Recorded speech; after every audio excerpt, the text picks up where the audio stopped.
श्री सीतारामाभ्याम नमः।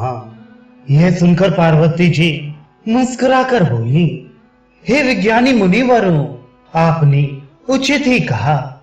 आपकी समझ में शिव जी ने कामदेव को अब जलाया है।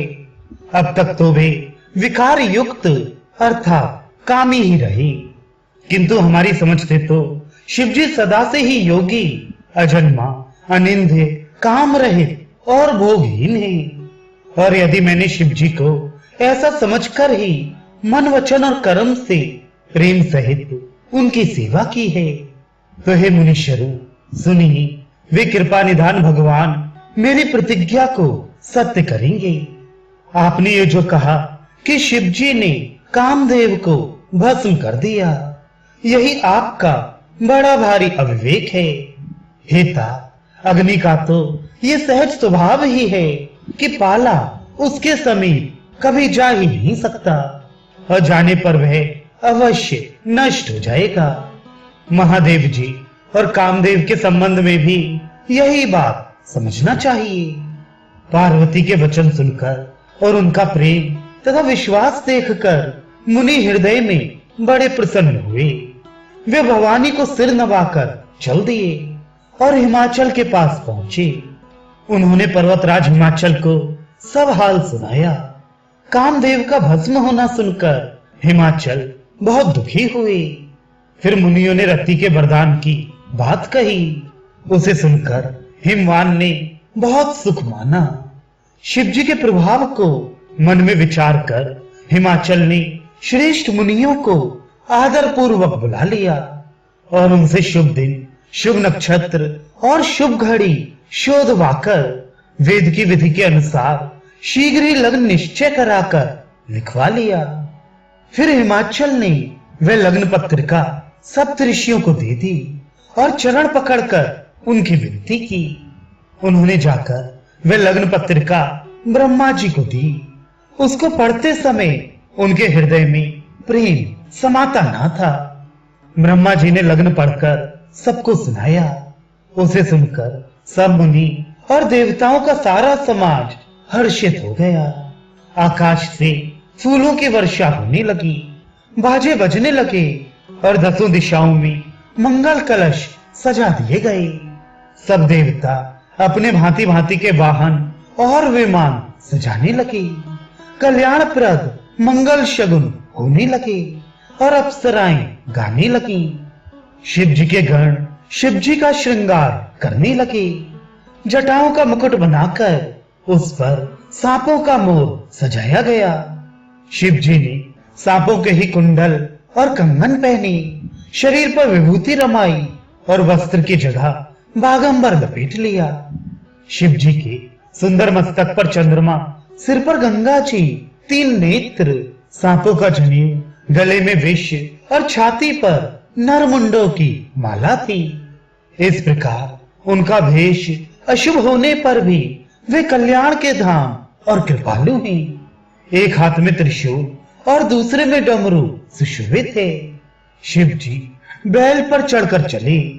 बाजे बज रही हैं। शिव जी को देखकर देवांगनाएं मुस्कुरा रही हैं और कहती हैं कि इस बार के योग्य दुल्हन संसार में नहीं मिलेगी।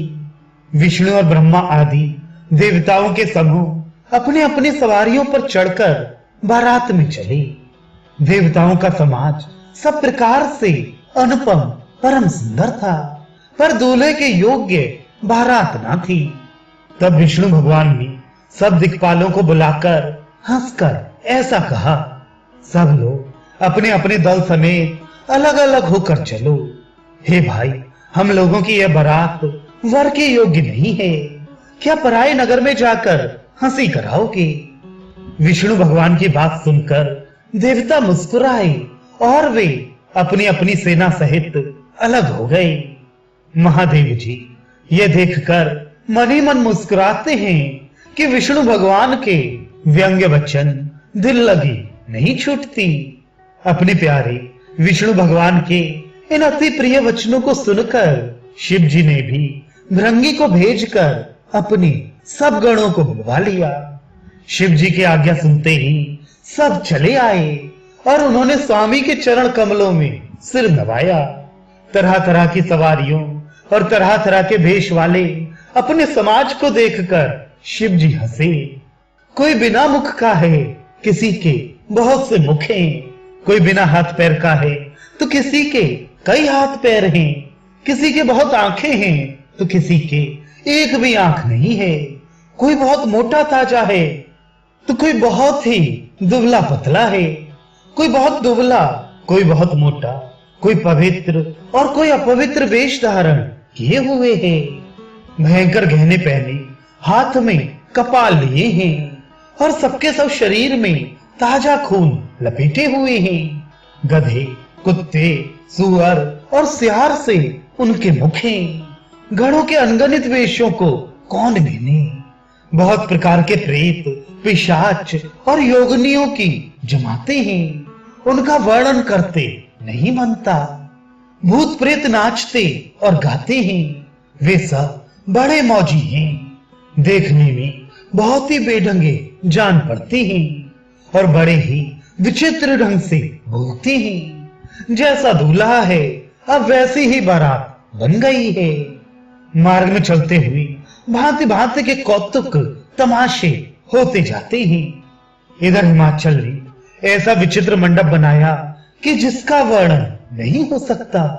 जगत में जितने छोटे बड़े पर्वत थे जिनका वर्णन करके पार नहीं मिलता, तथा जितने वन, समुद्र, नदियां और तालाब थे, हिमाचल ने सबको न्योता भेजा।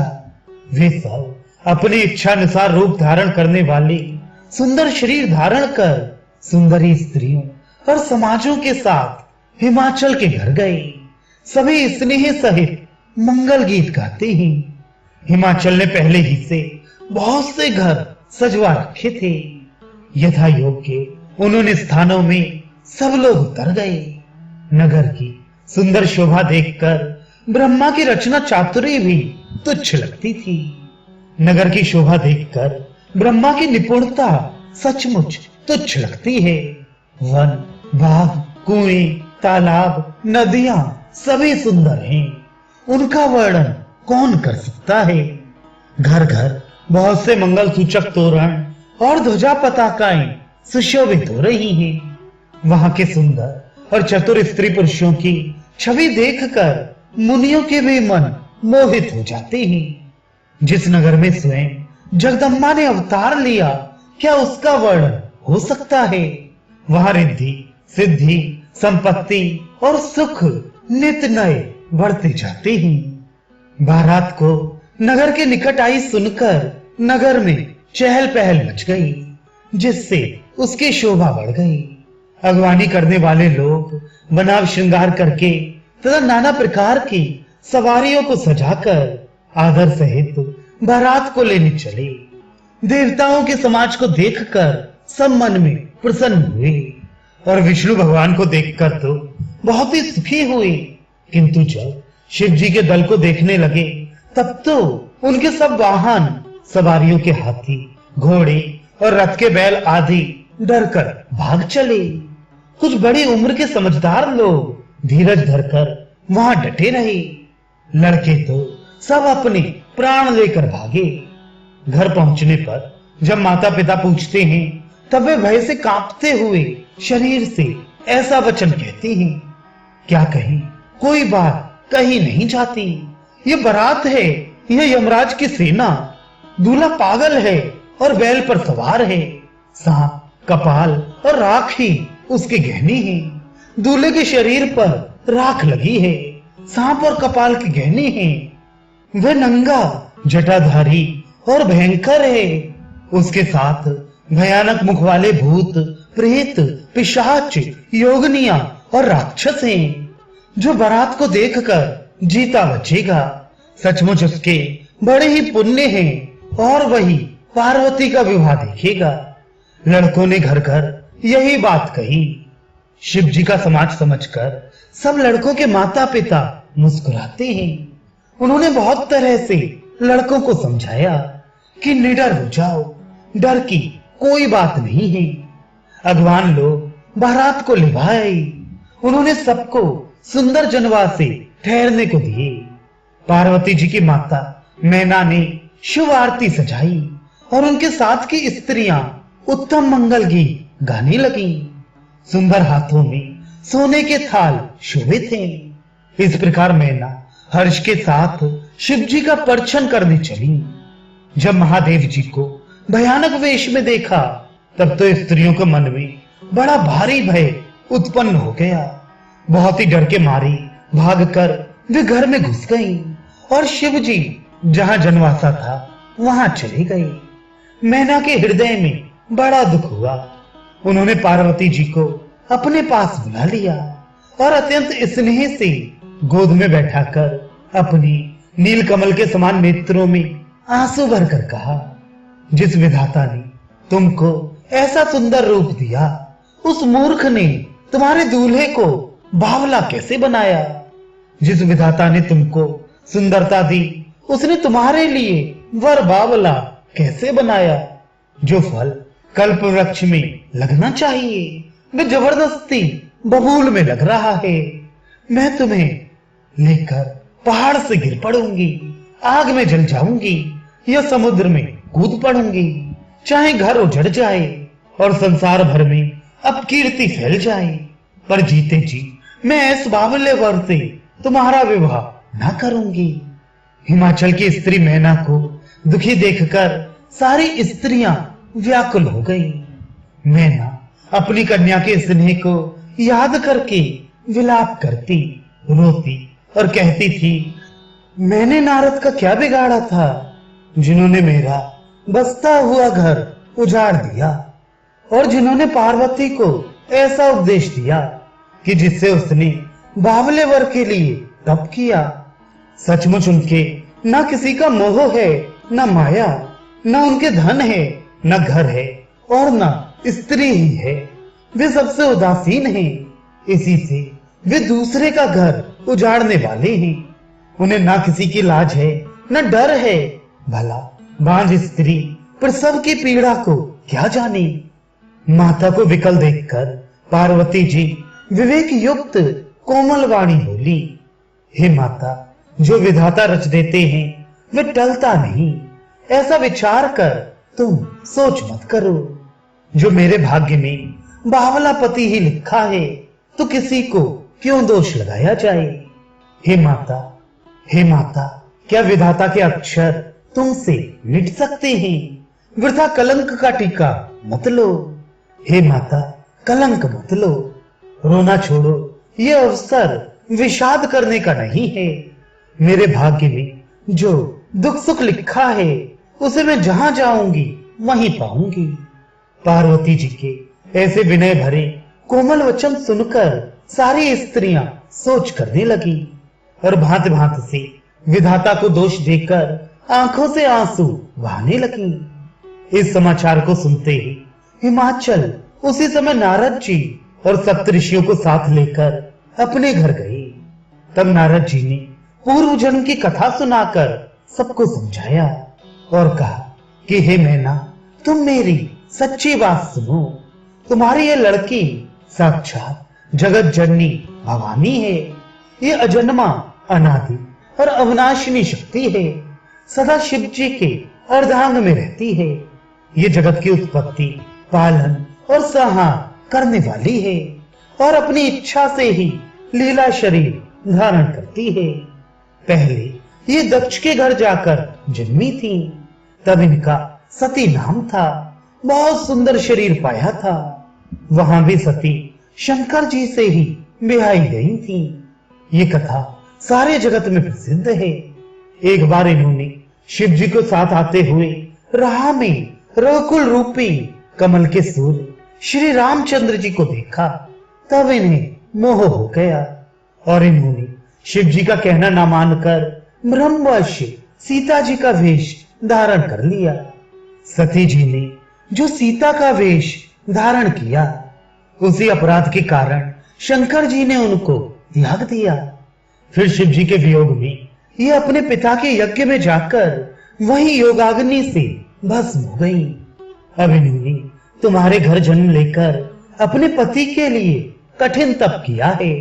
ऐसा जानकर संदेह छोड़ दो पार्वती जी तो सदा ही शिव जी के प्रिया अर्धांगिनी ही। तब नारद के वचन सुनकर सबका विषाद मिट गया और क्षण भर में ये समाचार सारे नगर में घर घर फैल गया। तब मैना और हिमवान आनंद में मग्न हो गए और उन्होंने बार बार पार्वती के चरणों की वंदना की। स्त्री, पुरुष, बालक, युवा और वृद्ध, नगर के सभी लोग बहुत प्रसन्न हुए।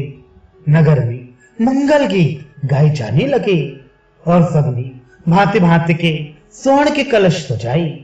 पाक शास्त्र में जैसी रीत है उसके अनुसार अनेक भांति की रसोई बनी। जिस घर में स्वयं माता भवानी रहती हो वहां की भोजन सामग्री का वर्णन कैसे किया जा सकता है। हिमाचल ने आदर पूर्वक सब बारातियों को विष्णु, ब्रह्मा और सब जाति के देवताओं को बुलवाया। भोजन करने वालों की बहुत सी पंक्तियां बैठी। चतुर रसोइये परोसने लगे। स्त्रियों की मंडलियां देवताओं को भोजन करते जानकर कोमल वाणी से गालियां देने लगी। सब सुंदरी स्त्रियां मीठे स्वर में गालियां देने लगी और व्यंग्य भरे वचन सुनाने लगी। देवगण विनोद सुनकर बहुत सुख अनुभव करती हैं, इसलिए भोजन करने में बड़ी देर लगा रही हैं। भोजन के समय जो आनंद बढ़ा वह करोड़ों मुंह से भी नहीं कहा जा सकता। भोजन कर चुकने पर सबके हाथ मुंह धुलवाकर पान दिए गए। फिर सब लोग जो जहां ठहरे थे वहां चले गए।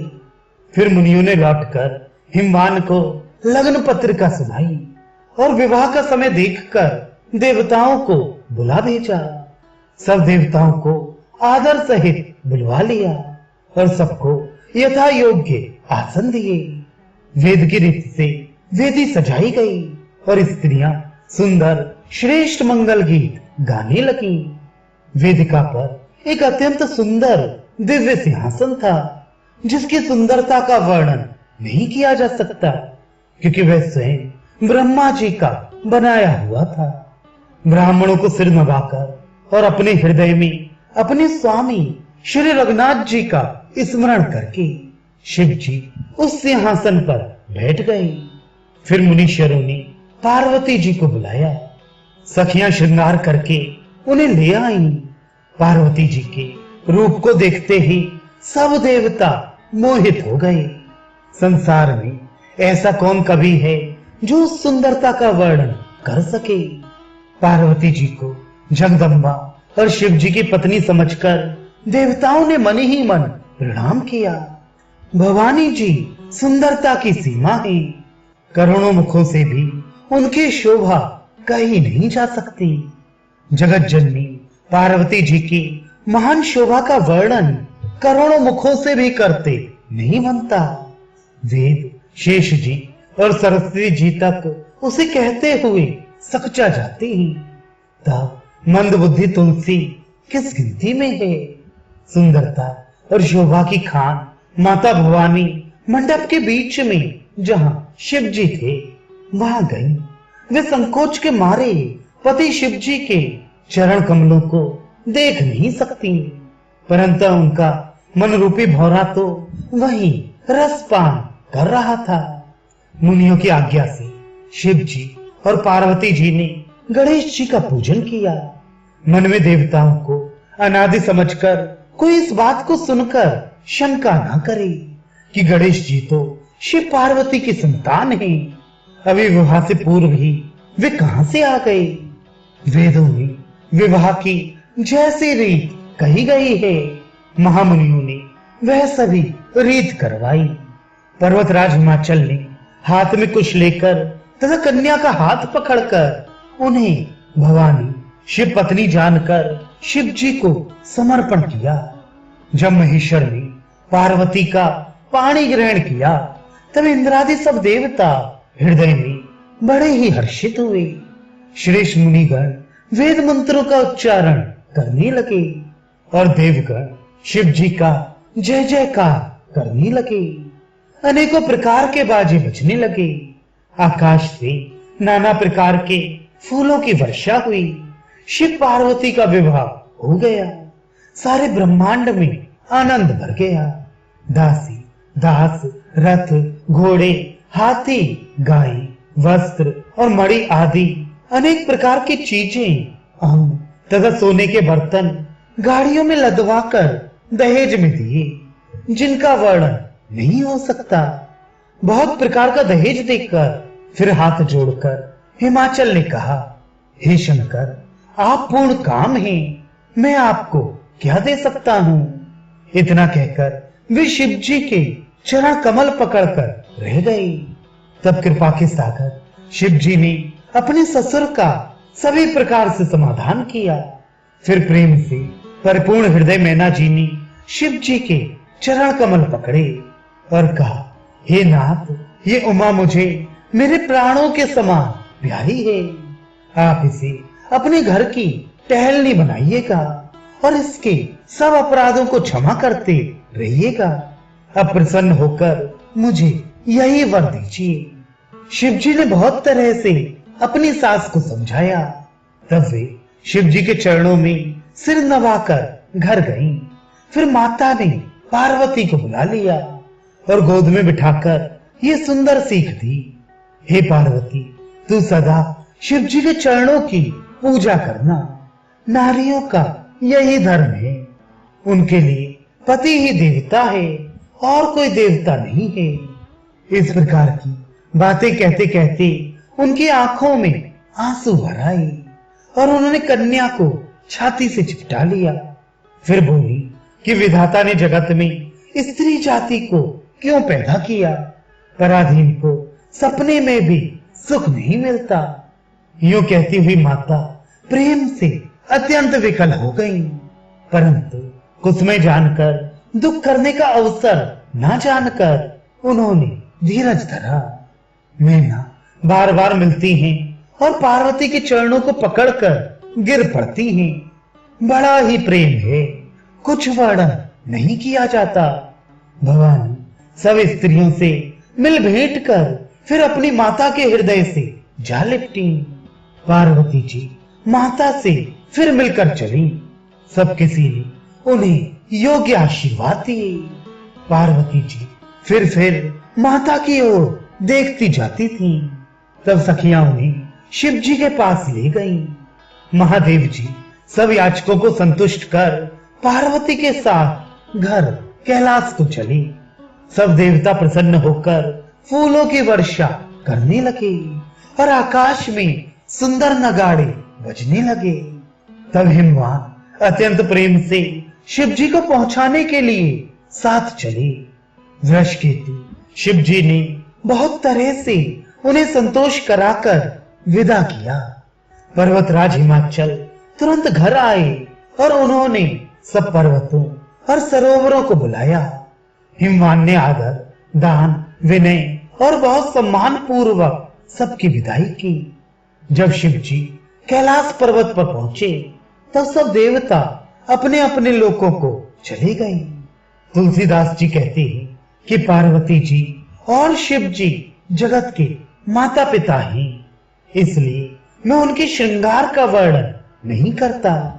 शिव पार्वती विविध प्रकार के भोग विलास करते हुए अपने गणों सहित कैलाश पर रहने लगे। वे नित्य नए विहार करते थे।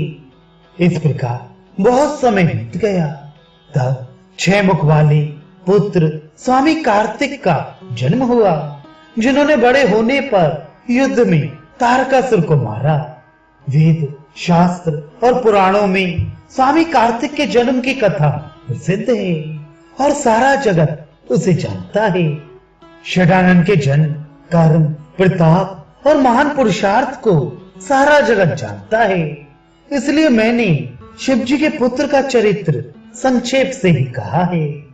शिव पार्वती के विवाह की इस कथा को जो स्त्री पुरुष कहेंगे और गाएंगे, वे कल्याण के कार्यों और विवाह आदि मंगलों में सदा सुख पाएंगे। गिरजापति महादेव जी का चरित्र समुद्र के समान अपार है, उसका पार वेद भी नहीं पाते। तब अत्यंत मंद बुद्धि और गंवार तुलसीदास उसका वर्णन कैसे कर सकता है? शिव जी के रसीले और सुहावने चरित्र को सुनकर मुनि भरद्वाज जी ने बहुत ही सुख पाया। कथा सुनने की उनकी लालसा बहुत बढ़ गई। नेत्रों में जल भराया तथा रोमावली खड़ी हो गई। वे प्रेम में मुग्ध हो गए। मुख से वाणी नहीं निकलती। उनकी ये दशा देखकर ज्ञानी मुनि याज्ञवल्क्य बहुत प्रसन्न हुए और बोले, हे मुनीश, आहा, तुम्हारा जन्म धन्य है। तुमको गौरीपति शिव जी प्राणों के समान प्रिय हैं। शिव जी के चरण कमलों में जिनकी प्रीत नहीं है, वे श्री रामचंद्र जी को स्वप्न में भी अच्छे नहीं लगते। विश्वनाथ श्री शिव जी के चरणों में निष्कपट विशुद्ध प्रेम होना यही राम भक्त का लक्षण है। शिव जी के समान रघुनाथ जी के भक्ति का व्रत धारण करने वाला कौन है, जिन्होंने बिना ही पाप के सती जैसी स्त्री को त्याग दिया और प्रतिज्ञा करके श्री रघुनाथ जी की भक्ति को दिखा दिया।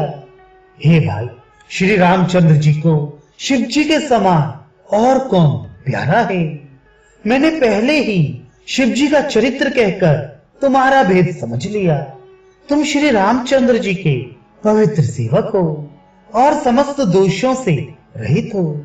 मैंने तुम्हारा गुण और शील जान लिया। अब मैं श्री रघुनाथ जी की लीला कहता हूँ। सुनो हे मुनि, सुनो, आज तुम्हारे मिलने से मेरे मन में जो आनंद हुआ है वह कहा नहीं जा सकता। हे मुनीश्वर, रामचरित्र अत्यंत अपार है। 100 करोड़ शेष जी भी उसे नहीं कह सकते। तथापि जैसा मैंने सुना है वैसा वाणी के स्वामी और हाथ में धनुष लिए हुए प्रभु श्री रामचंद्र जी का स्मरण करके कहता हूँ। सरस्वती जी कठपुतली के समान ही और अंतर्यामी स्वामी श्री रामचंद्र जी सूत पकड़कर कठपुतली को नचाने वाले सूत्रधार हैं। अपना भक्त जानकर जिस कवि पर वे कृपा करते हैं, उसके हृदय रूपी आंगन में सरस्वती को वे नचाया करते हैं। उन्हीं कृपालु श्री रघुनाथ जी को मैं प्रणाम करता हूँ और उन्हीं के निर्मल गुणों की कथा कहता हूँ। कैलाश पर्वतों में श्रेष्ठ और बहुत ही रमणीय है, जहाँ शिव पार्वती जी सदा निवास करती हैं। सिद्ध, तपस्वी, योगी गण, देवता, किन्नर और मुनियों के समूह उस पर्वत पर रहते हैं। वे सब बड़े पुण्यात्मा हैं और आनंद कंद श्री महादेव जी की सेवा करते हैं, जो भगवान विष्णु और महादेव जी से विमुख हैं और जिनकी धर्म में प्रीत नहीं है। वे लोग स्वप्न में भी वहां नहीं जा सकते।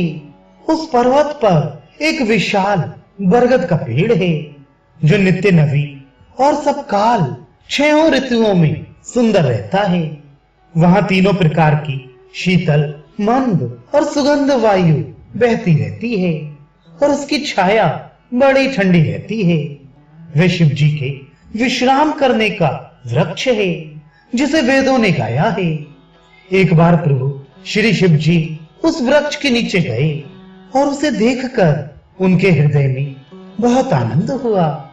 अपने हाथ से बाघंबर बिछाकर कृपालु शिव जी स्वभाव से ही बिना किसी खास प्रयोजन के वहां बैठ गए।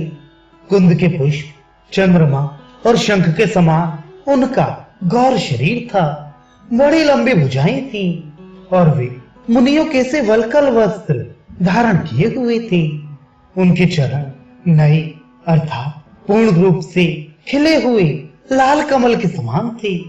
नखों की ज्योति भक्तों के हृदय का अंधकार हरने वाली थी। सांप और भस्म ही उनके भूषण थे और उन त्रिपुरासुर के शत्रु शिव जी का मुख शरद पूर्णिमा के चंद्रमा की शोभा को भी हरने वाला, फीकी करने वाला था। उनके सिर पर जटाओं का मुकुट और गंगा जी शोभायमान थी। कमल के समान बड़े बड़े नेत्र थे। उनका नीलकंठ था और वे सुंदरता के भंडार थे। उनके मस्तक पर द्वितीया का चंद्रमा शोभित था। कामदेव के शत्रु शिव जी वहां बैठे हुए ऐसे शोभित हो रहे थे मानो शांत रस ही शरीर धारण किए बैठा हो। अच्छा मौका जानकर शिव पत्नी माता पार्वती जी उनके पास गईं।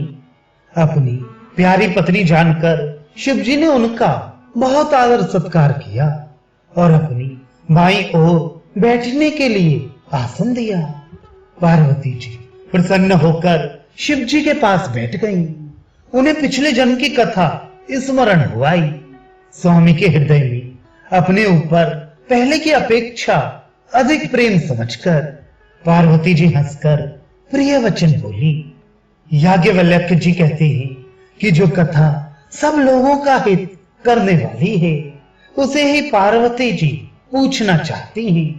पार्वती जी ने कहा, हे संसार के स्वामी, हे मेरे नाथ, हे त्रिपुरासुर का वध करने वाले, आपकी महिमा तीनों लोकों में विख्यात है। चर, अचर, नाग, मनुष्य और देवता सभी आपके चरण कमलों की सेवा करते हैं। हे प्रभु, आप समर्थ, सर्वज्ञ और कल्याण स्वरूप हैं। सब कलाओं और गुणों के निधान हैं और योग, ज्ञान तथा वैराग्य के भंडार हैं। आपका नाम शरणागतों के लिए कल्प वृक्ष है। हे सुख की राशि, यदि आप मुझ पर प्रसन्न हैं और सचमुच मुझे अपनी दासी या अपनी सच्ची दासी जानते हैं तो हे प्रभु, आप श्री रघुनाथ जी की नाना प्रकार की कथा कहकर मेरा ज्ञान दूर कीजिए। जिसका घर कल्प वृक्ष के नीचे हो वह भला दरिद्रता से उत्पन्न दुख को क्यों सहेगा। हे शशि भूषण, हे नाथ, हृदय में ऐसा विचार कर मेरी बुद्धि के भारी भ्रम को दूर कीजिए। हे प्रभु, परमार्थ तत्व ब्रह्म के ज्ञाता और वक्ता मुनि हैं। वे श्री रामचंद्र जी को अनादि ब्रह्म कहते हैं और शेष, सरस्वती, वेद और पुराण सभी श्री रघुनाथ जी का गुण गाते हैं। और हे कामदेव के शत्रु, आप भी दिन रात आदर पूर्वक राम राम जपा करते हैं। ये राम वही अयोध्या के राजा के पुत्र हैं या अजन्मा, निर्गुण और अगोचर कोई और राम हैं। यदि वे राजपुत्र हैं तो ब्रह्म कैसे, और यदि ब्रह्म हैं तो स्त्री के विरह में उनकी मति बावली कैसे हो गई। इधर उनके ऐसे चरित्र देखकर और उधर उनकी महिमा सुनकर मेरी बुद्धि अत्यंत चकरा रही है। यदि इच्छा रहे तो व्यापक समर्थ ब्रह्म कोई और है तो हे नाथ, मुझे उसे समझा कर कहिए। मुझे नादान समझकर मन में क्रोध ना लाइए। जिस तरह मेरा मोह दूर हो वही कीजिए। मैंने पिछले जन्म में वन में श्री रामचंद्र जी की प्रभुता देखी थी, परंतु अत्यंत भयभीत होने के कारण मैंने वह बात आपको सुनाई नहीं। तो भी मेरे मलिन मन को बोध ना हुआ। उसका फल भी मैंने अच्छी तरह पा लिया। अब भी मेरे मन में कुछ संदेह है। आप कृपा कीजिए। मैं हाथ जोड़कर विनती करती हूँ। हे प्रभु, आपने उस समय मुझे बहुत तरह से समझाया था, फिर भी मेरा संदेह नहीं गया। हे नाथ, ये सोचकर मुझ पर क्रोध ना कीजिए। मुझे अब पहले जैसा मोह नहीं है। अब तो मेरे मन में राम कथा सुनने की रुचि है। हे शेषनाग को अलंकार रूप में धारण करने वाले देवताओं के नाथ, आप श्री रामचंद्र जी के गुणों की पवित्र कथा कहिए। मैं पृथ्वी पर सिर टेक कर आपके चरणों की वंदना करती हूँ और हाथ जोड़कर विनती करती हूँ।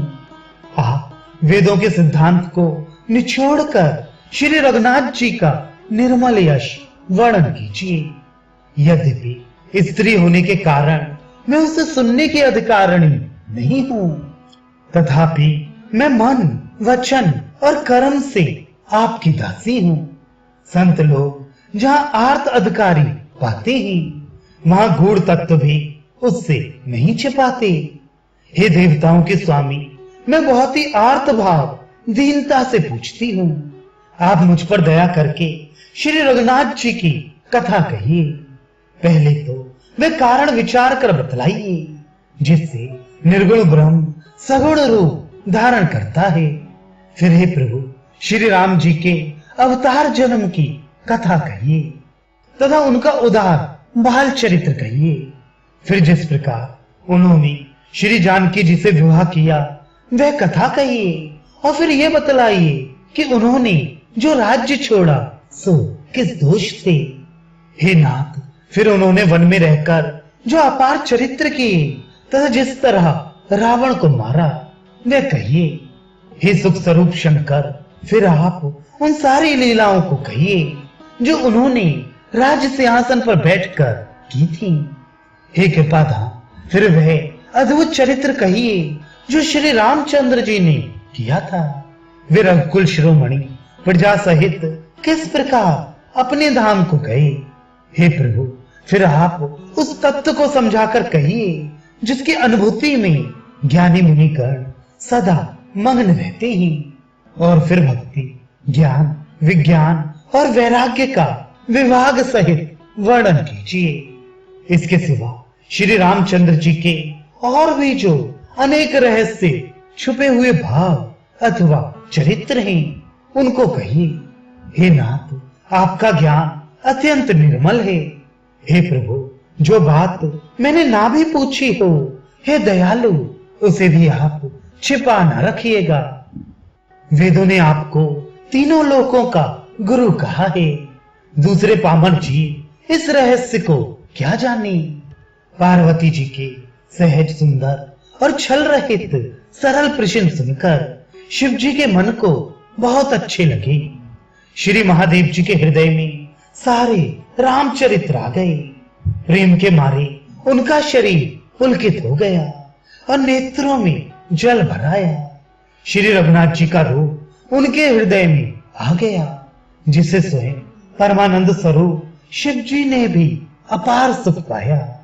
शिव जी 2 घड़ी तक ध्यान के रस आनंद में डूबे रहे।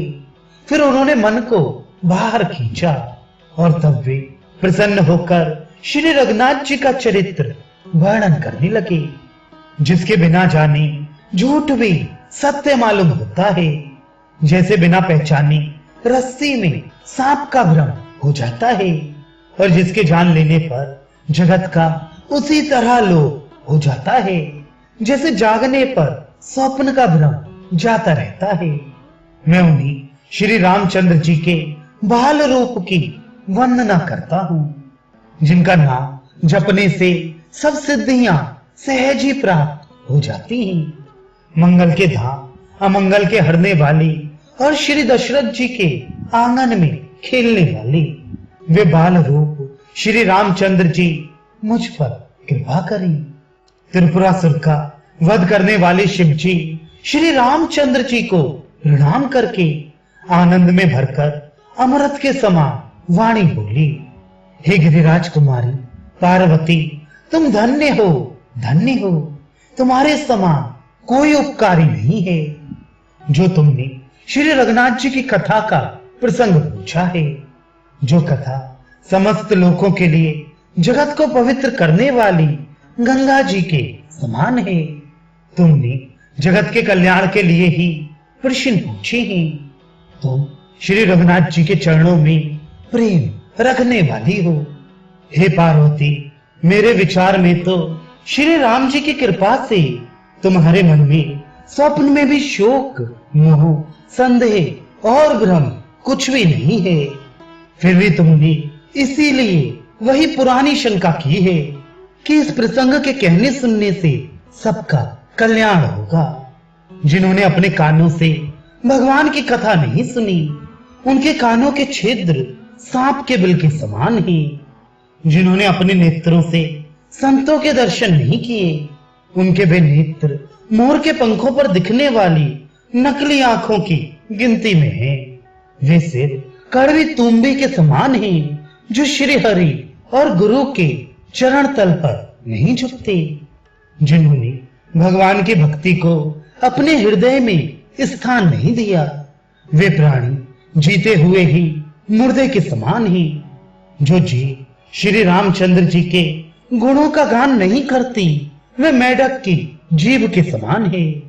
वह हृदय वज्र के समान कड़ा और निष्ठुर है, जो भगवान के चरित्र सुनकर हर्षित नहीं होता। हे पार्वती, श्री रामचंद्र जी की लीला सुनो। ये देवताओं का कल्याण करने वाली और दैत्यों को विशेष रूप से मोहित करने वाली है। श्री रामचंद्र जी की कथा कामधेनु के समान सेवा करने से सब सुखों को देने वाली है, और सत्पुरुषों के समाज ही सब देवताओं के लोक हैं। ऐसा जानकर इसे कौन ना सुनेगा। श्री रामचंद्र जी की कथा हाथ की सुंदर ताली है, जो संदेह रूपी पक्षियों को उड़ा देती है। फिर राम कथा कलयुग रूपी वृक्ष को काटने के लिए कुल्हाड़ी है। हे गिरिराज कुमारी, तुम इसे आदर पूर्वक सुनो।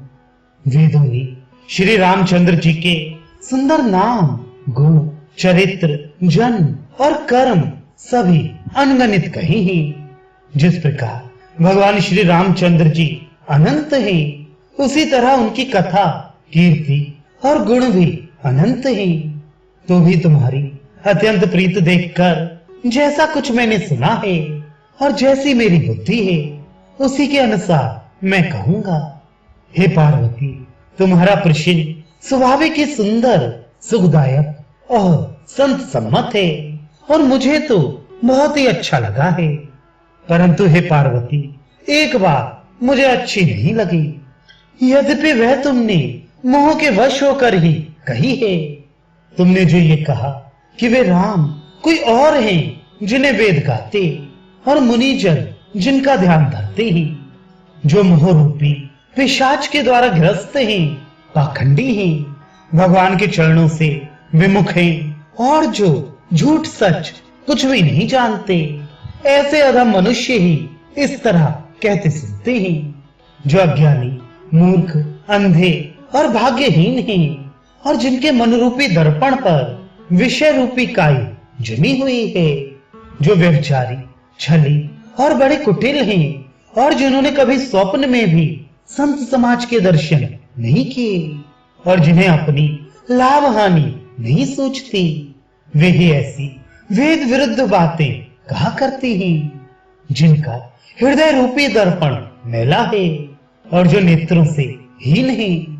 वे बेचारे श्री रामचंद्र जी का रूप कैसे देखें, जिनको निर्गुण सगुण का कुछ भी विवेक नहीं है, जो अनेक मनगढ़ंत बातें बका करते हैं, जो श्री हरि की माया के वश में होकर जगत में जन्म मृत्यु के चक्र में भ्रमते फिरते हैं।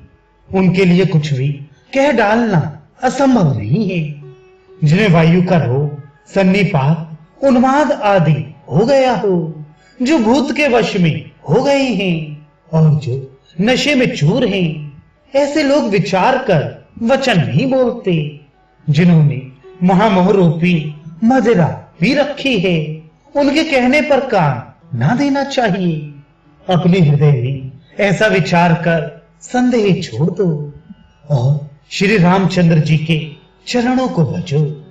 हे पार्वती, भ्रम रूपी अंधकार के नाश करने के लिए सूर्य की किरणों के समान मेरे वचनों को सुनो।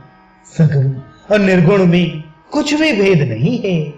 मुनि, पुराण, पंडित और वेद सभी ऐसा कहते हैं। जो निर्गुण, निराकार, अव्यक्त और अजन्मा है, वही भक्तों के प्रेमवश सगुण हो जाता है।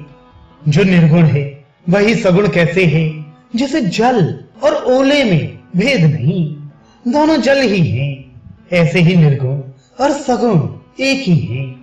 जिसका नाम भ्रम रूपी अंधकार के मिटाने के लिए सूर्य है, उसके लिए मोह का प्रसंग भी कैसे कहा जा सकता है। श्री रामचंद्र जी सच्चिदानंद स्वरूप सूर्य हैं। वह मोह रूपी रात्रि का लवलेश भी नहीं है। वे स्वभाव से ही प्रकाश रूप और षडैश्वर्य युक्त भगवान हैं। वहां तो विज्ञान रूपी प्रातः काल भी नहीं होता। अज्ञान रूपी रात्रि हो तब तो विज्ञान रूपी प्रातः काल हो। भगवान तो नित्य ज्ञान स्वरूप हैं और पुराण पुरुष हैं। हर्ष, शोक, ज्ञान, अज्ञान, अहिंसा और अभिमान ये सब जीव के धर्म हैं। श्री रामचंद्र जी तो व्यापक ब्रह्म, परमानंद स्वरूप, परात्पर प्रभु और पुराण पुरुष हैं। इस बात को सारा जगत जानता है। जो पुराण पुरुष प्रसिद्ध हैं, प्रकाश के भंडार हैं, सब रूपों में प्रकट हैं, जीव, माया और जगत सबके स्वामी हैं। वे ही रघुकुल मणि श्री रामचंद्र जी मेरे स्वामी हैं। ऐसा कहकर शिव जी ने उनको मस्तक नवाया। अज्ञानी मनुष्य अपने भ्रम को तो समझते नहीं और वे मूर्ख प्रभु श्री रामचंद्र जी पर उसका आरोप करते हैं। जैसे आकाश में बादलों का पर्दा देखकर कुविचारी अज्ञानी लोग कहते हैं कि बादलों ने सूर्य को ढक लिया। जो मनुष्य आंख में उंगली लगाकर देखता है, उसके लिए तो दो चंद्रमा प्रत्यक्ष हैं। हे पार्वती, श्री रामचंद्र जी के विषय में इस प्रकार मोह की कल्पना करना वैसा ही है जैसा आकाश में अंधकार, धुएं और धूल का दिखना। आकाश जैसे निर्मल और निर्लेप है, उसको कोई मलिन या स्पर्श नहीं कर सकता। इसी प्रकार भगवान श्री रामचंद्र जी नित्य निर्मल और निर्लेप हैं। विषय, इंद्रियां, इंद्रियों के देवता और जीवात्मा ये सब एक की सहायता से एक चेतन होते हैं। अर्थात विषयों का प्रकाश इंद्रियों से, इंद्रियों का इंद्रियों के देवताओं से और इंद्रिय देवताओं का चेतन जीवात्मा से प्रकाश होता है। इन सब का जो परम प्रकाशक है, अर्थात जिससे इन सब का प्रकाश होता है, वही अनादि ब्रह्म अयोध्या नरेश श्री रामचंद्र जी हैं। ये जगत प्रकाश्य है और श्री रामचंद्र जी इसके प्रकाशक हैं। वे माया के स्वामी और ज्ञान तथा गुणों के धाम हैं, जिनकी सत्ता से मोह की सहायता पाकर जड़ माया भी सत्य से भासित होती है। जैसे सीप में चांदी की और सूर्य की किरणों में पानी की बिना हुए भी प्रतीति होती है। यद्यपि ये प्रतीति तीनों कालों में झूठ है, तथापि इस भ्रम को कोई हटा नहीं सकता। इसी तरह ये संसार भगवान के आश्रित रहता है। यद्यपि ये असत्य है तो भी दुख तो देता ही है। जिस तरह स्वप्न में कोई सिर काट ले तो बिना जागे वे दुख दूर नहीं होता। हे पार्वती, जिनकी कृपा से इस प्रकार का भ्रम मिट जाता है, वही कृपालु श्री रघुनाथ जी हैं, जिनका आदि और अंत किसी ने नहीं जान पाया। वेदों ने अपनी बुद्धि से अनुमान करके इस प्रकार गाया है। वह ब्रह्म बिना ही पैर के चलता है, बिना ही कान के सुनता है, बिना ही हाथ के नाना प्रकार के काम करता है, बिना जिह्वा के ही सारे छयों रसों का आनंद लेता है और बिना ही वाणी के बहुत योग्य लगता है। वह बिना ही शरीर अर्थात त्वचा के स्पर्श करता है, बिना ही आंखों के देखता है और बिना ही नाक के सब गंधों को ग्रहण करता है, सूंघता है। उस ब्रह्म की करनी सभी प्रकार से ऐसी अलौकिक है कि जिसकी महिमा कहीं नहीं जा सकती, जिसका वेद और पंडित इस प्रकार वर्णन करते हैं और मुनि जिसका ध्यान धरते हैं। वही दशरथ नंदन, भक्तों के हितकारी, अयोध्या के स्वामी भगवान श्री रामचंद्र जी हैं। हे पार्वती, जिनके नाम के बल से काशी में मरते हुए प्राणी को देखकर मैं उसे राम मंत्र देकर शोक रहित कर देता हूँ, मुक्त कर देता हूँ, वही मेरे प्रभु रघुश्रेष्ठ श्री रामचंद्र जी जड़ चेतन के स्वामी और सबके हृदय के भीतर की जानने वाले हैं। विवश होकर बिना इच्छा के भी जिनका नाम लेने से मनुष्यों के अनेक जन्मों में किए हुए पाप जल जाते हैं, फिर जो मनुष्य आदर पूर्वक उनका स्मरण करते हैं, वे तो संसार रूपी दुस्तर समुद्र को गाय के खुर से बने हुए गड्ढे के समान अर्थात बिना किसी परिश्रम के पार कर जाते हैं। हे पार्वती, वही परमात्मा श्री रामचंद्र जी हैं। उनमें भ्रम देखने में आता है। तुम्हारा ऐसा कहना अत्यंत ही अनुचित है। इस प्रकार का संदेह मन में लाते ही मनुष्य के ज्ञान, वैराग्य आदि सारे सद्गुण नष्ट हो जाते हैं। शिव जी के भ्रमनाशक वचनों को सुनकर पार्वती जी के सब कुतर्कों की रचना मिट गई। श्री रघुनाथ जी के चरणों में उनका प्रेम और विश्वास हो गया और कठिन असंभावना अर्थात जिसका होना संभव नहीं, ऐसी मिथ्या कल्पना जाती रही। बार बार स्वामी शिव जी के चरण कमलों को पकड़कर और अपने कमल के समान हाथों को जोड़कर पार्वती जी मानो प्रेम रस में सहन कर सुंदर वचन बोली। आपकी चंद्रमा की किरणों के समान शीतल वाणी सुनकर मेरा अज्ञान रूपी शरद ऋतु क्वार की धूप का भारी ताप मिट गया। हे कृपालु, आपने मेरा सब संदेह हर लिया। अब श्री रामचंद्र जी का यथार्थ स्वरूप मेरी समझ में आ गया। हे नाथ, आपकी कृपा से अब मेरा विषाद जाता रहा और आपके चरणों के अनुग्रह से मैं सुखी हो गई। यद्यपि मैं स्त्री होने के कारण स्वभाव से ही मूर्ख और ज्ञानहीन हूँ, तो भी अब आप मुझे अपनी दासी जानकर, हे प्रभु, यदि आप मुझ पर प्रसन्न हैं, तो जो बात मैंने पहले आपसे पूछी थी वही कहिए। ये सत्य है कि श्री रामचंद्र जी ब्रह्म हैं, चिन्मय ज्ञान स्वरूप हैं, अविनाशी हैं, सबसे रहित और सबके हृदय रूपी नगरी में निवास करने वाले हैं। फिर हे नाथ, उन्होंने मनुष्य का शरीर किस कारण से धारण किया? हे धर्म की ध्वजा धारण करने वाले प्रभु, ये मुझे समझा कर कहिए। पार्वती के अत्यंत नम्र वचन सुनकर और श्री रामचंद्र जी की कथा में उनका विशुद्ध प्रेम देखकर तब कामदेव के शत्रु स्वाभाविक ही सुजान कृपा निधान शिव जी मन में बहुत ही हर्षित हुए और बहुत प्रकार से पार्वती की बड़ाई करके फिर इस प्रकार बोले। मास परायण चौथा विश्राम, नभा परायण पहला